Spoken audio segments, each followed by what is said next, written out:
रूस यूक्रेन युद्ध का आज 68वां दिन है।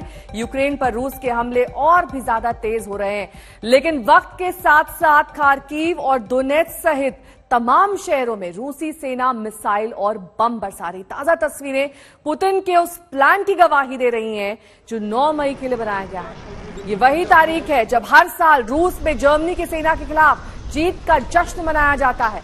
माना जा रहा है कि पुतिन 9 मई को मॉस्को में नए सिरे से यूक्रेन के खिलाफ युद्ध का ऐलान कर सकते हैं। कब्जे की जंग और तेज हो सकती है।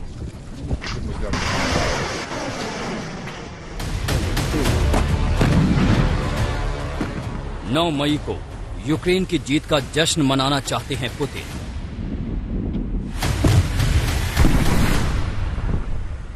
क्या 9 मई को खत्म हो जाएगी रूस और यूक्रेन की जंग?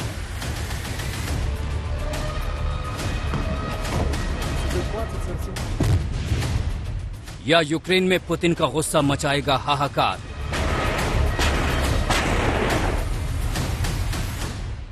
रूस का तबाही मचाने वाला बारूदी प्लान तैयार।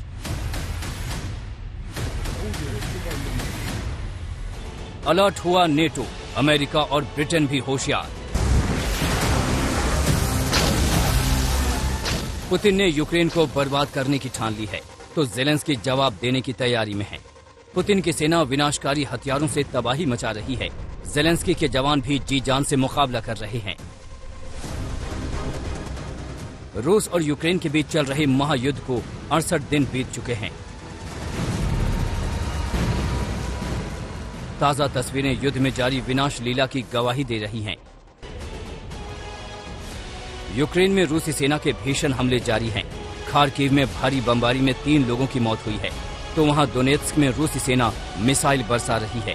हमलों में 5 लोगों की मौत की खबर है। हालांकि मारियोपोल अजीव स्थल स्टील प्लांट से लोगों को निकालने के लिए दोनों देशों के बीच सीज फायर पर सहमति हुई और अब तक करीब 1000 नागरिकों को सुरक्षित ठिकानों पर पहुंचाया जा चुका है।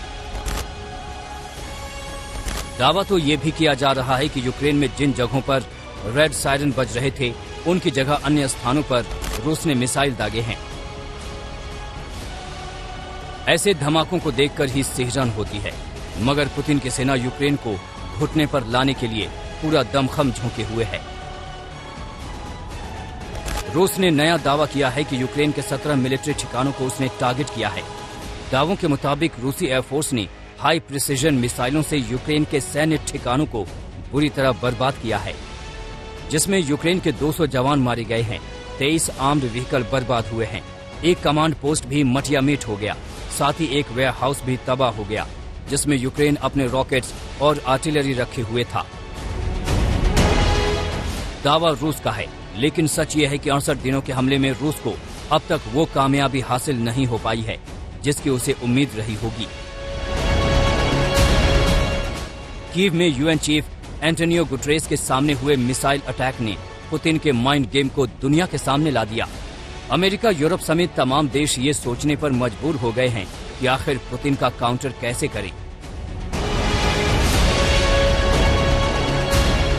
रूस ने लंबे वक्त तक कीव की घेराबंदी की, लेकिन वापस लौटना पड़ा। इरपिन से भी रूसी फौज लौट चुकी है। बूचा में बेरहमी और बर्बादी की तस्वीरें दुनिया ने देखी, लेकिन अब यूक्रेन वहां दोबारा पांव जमा चुका है। ज़ेपोरोजिया, चेर्नोबिल, लवीव, सुमी समेत कई इलाकों से रूसी फौज की वापसी हो चुकी है। ऐसे में अब रूस का टारगेट बन चुका है पूर्वी Ukraine. Kharkiv, Donetsk, Mariupol, Luhansk ये कुछ ऐसे इलाके हैं जो रूसी हमलों की जद में हैं। इन हिस्सों पर रूस ने अपनी मिसाइलों का मुंह मोड़ दिया है। आर्टिलरी, टैंक, लड़ाकू विमान सब अपना फोकस सेट कर चुके हैं। यूक्रेन का दुश्मन गोला बारूद ऐसे बरसा रहा है मानो वो तबाही मचाकर जल्द से जल्द युद्ध को खत्म करना चाहता है। दावों के बीच बूचा से आई ये नई तस्वीरें देख लीजिए। मिट्टी में दफनाई जा चुकी लाशों की दोबारा जांच पड़ताल हुई तो बेहद हैरान करने वाला खुलासा हुआ। कीव का दावा है कि रूसी फौज ने बेरहमी की इंतहा कर दी। आरोपों के मुताबिक पुतिन के जवानों ने आम लोगों को पॉइंट ब्लैंक से गोली मारी।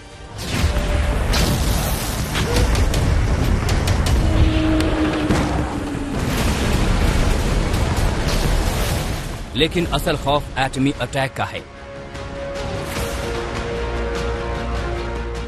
रूस लगातार पश्चिमी देशों को धमका रहा है कि यूक्रेन में उनकी दखल का अंजाम बेहद बुरा होगा।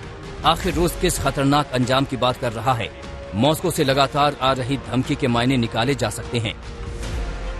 पुतिन बता चुके हैं कि एटमी पावर से इस्तेमाल में वो कदम पीछे नहीं खींचेंगे। रूसी रक्षा मंत्री भी कुछ ऐसी ही धमकी दे चुके हैं। और तो और अमेरिका, ब्रिटेन जैसे देश भी इनकी चिंता जता चुके हैं।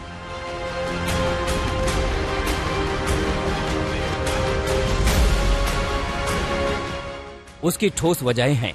9 मई को मॉस्को में होने वाला विक्ट्री परेड करीब है। उस मौके पर अपने देश को बताने के लिए पुतिन के हाथ कोई बहुत बड़ी कामयाबी नहीं है। 68 दिनों की लंबी लड़ाई के बाद रूस के सिर पर जीत का सेहरा नहीं बंधा है।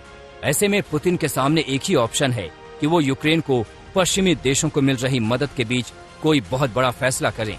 माना जा रहा है कि पुतिन 9 मई को मॉस्को में नए सिरे से यूक्रेन के खिलाफ युद्ध का ऐलान कर सकते हैं।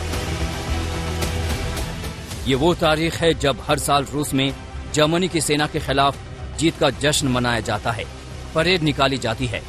मेल ऑनलाइन में छपी खबर के मुताबिक ब्रिटेन के रक्षा मंत्री का कहना है कि यूक्रेन को जीतने के लिए पुतिन अपनी रिजर्व फोर्सेज के मास मोबिलाइजेशन का आदेश दे सकते हैं। मारियोपोल से गीता मोहन और मौसमी सिंह के साथ राजेश पवार, कीव आज तक।